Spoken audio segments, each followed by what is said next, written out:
according to the Bible. So, now that we've gone through all of those scriptures, do you think our people know this information? That the Israelites are black? Do you think they know that? Not all of them. What makes you say that?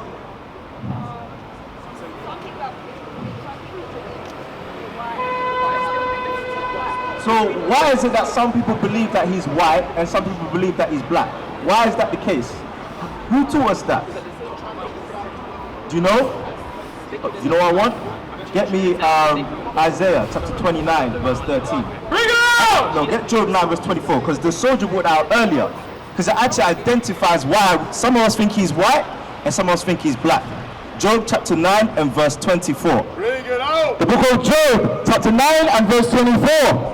The earth is given into the hand of the wicked. So the earth is given into the hand of the wicked. So whoever is running this earth right now, they're known as the wicked, right? But let's see what the wicked did. Read. He covered the face of the judges thereof. The wicked covered the faces of the judges. We are the judges, the Israelites. So someone covered the face of the judges, Christ being the ultimate judge.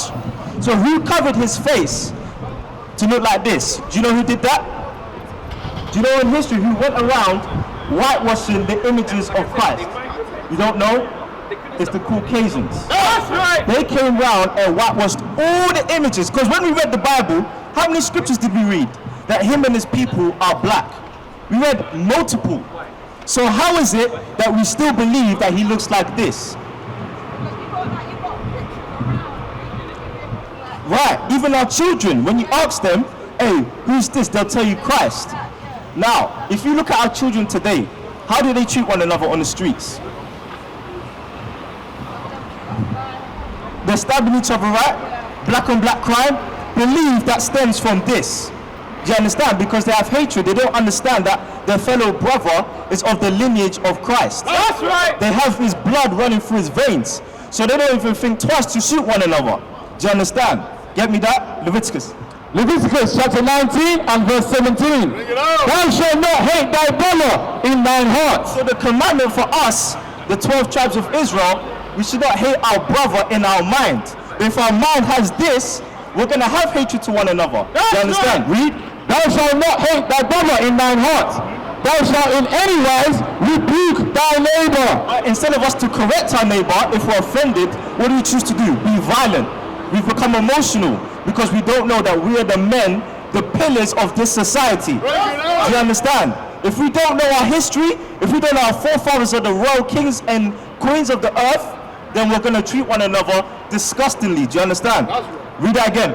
Thou shalt not hate thy brother in thine heart. Thou shalt in any wise rebuke thy neighbor and not suffer sin upon him. That's our job as leaders. As the brother was teaching the sister, listen, you can't wear pants according to the Bible because that's really love. Correction is love. But in 2020, we take it as hatred. Do you understand? And that's why people run to the churches, because they're not getting corrected about anything. That's right. Do you understand? They hate correction. All right? Get me Psalms chapter 50 verse 2. What you have to understand, our sisters, they likewise don't know that the image of Christ, they have the same hair. So what do they tend to do to their hair? They straighten it. What else? What else does this image have? Look at his hair. Compare the hair. What colors? I know listen, I've had this in my living room. I've had this in my kitchen. Probably some of us under our pillow. So I know you know this image. What color hair does he have? Like blonde. Do you understand? And don't sisters put blonde in their hair? They do, right? Because who are they trying to be like? They think that this is God.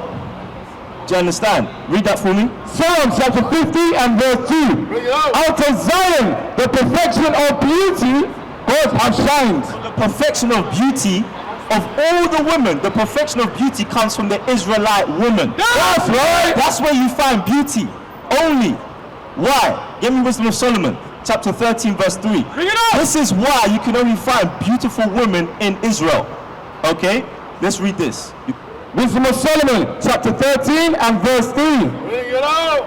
With whose beauty, if they being delighted, took them to be gods. Let them now know how much better the Lord of them is. For the first author of beauty, the first author of beauty is the Lord. That's right. What hair does the Lord have?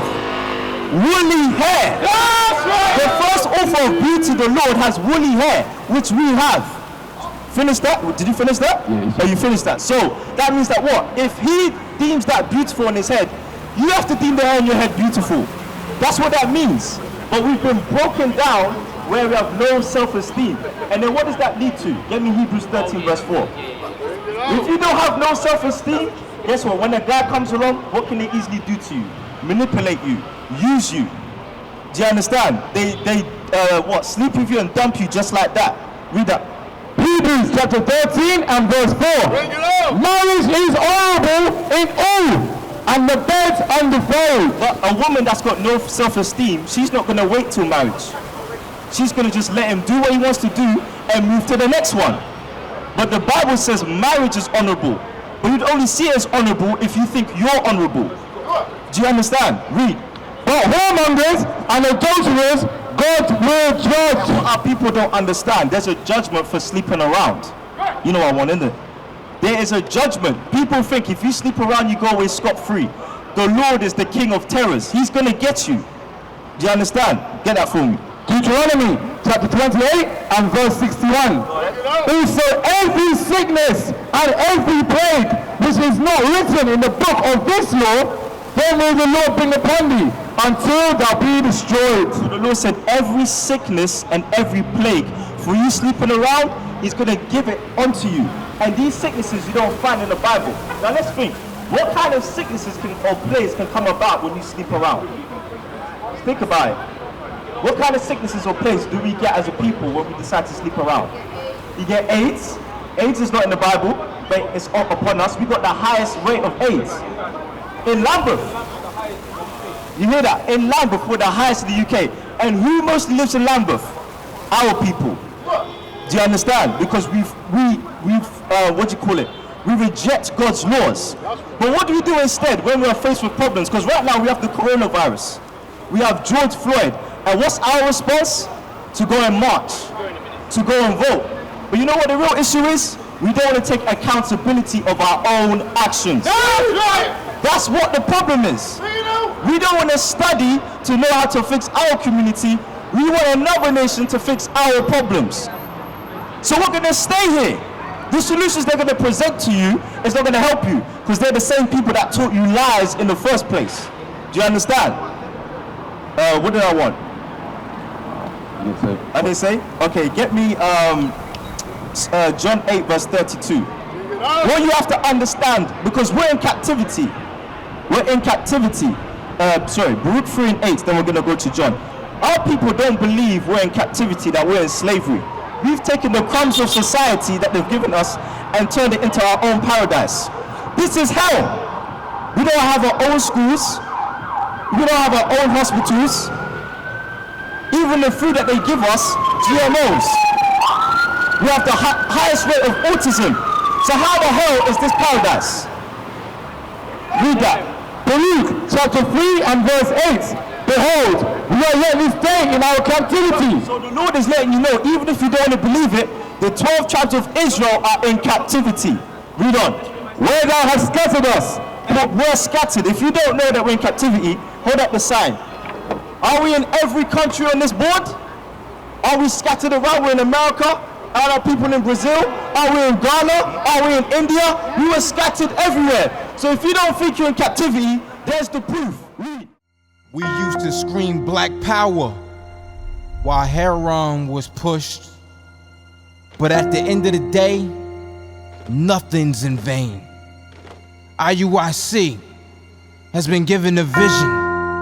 The tents of Judah has risen. Many has attempted the mission. Minor murmuring, omitting, and missing the mark. Just reading that he had the flame of fire in his eyes gave us the spark. We on Paul's mission. We out on the road, purple and gold. From Mexico, Cuba, Haiti, Ghana, Sierra Leone. 144,000 boots banging, concrete crackling. These are how men repented at heart. The scriptures is proof. IUIC, we deliver the truth.